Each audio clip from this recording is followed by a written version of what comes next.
মানুষ কি বিশ্বাস রাখে যারা ইন্ডিভিজুয়াল বুটিক করছে তাদের উপরে, নাকি সেই বায়ারের সংখ্যা খুব কম? হুম তোমাকে ঠিক করতে হবে যে তোমার একটা নিশ কাস্টমার লাগবে নাকি তুমি মানে বহু মানুষকে একসাথে সার্ভ করতে চাও। আমি একটা এক্সাম্পল দিই, ধরো গড়িয়াহাট মার্কেট।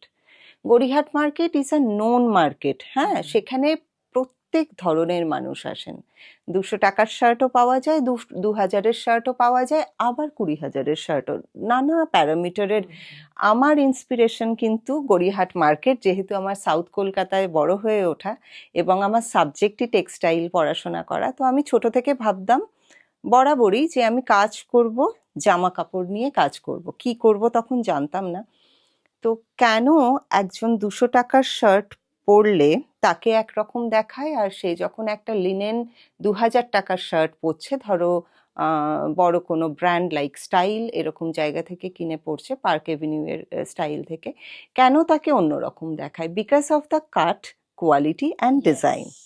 তো তাদের নিজস্ব একটা কাস্টমার আছে, but they are big organisations. আর আমরা যারা যেমন মৌ প্রিন্টসের মতো যারা এককভাবে একটা অর্গানাইজেশন চালিয়ে নিতে যান, যেমন আমি একা চালিয়ে নিয়ে যেতে চাইছি, আমি আমার লেভেলে আই অ্যাম স্যাটিসফাইড।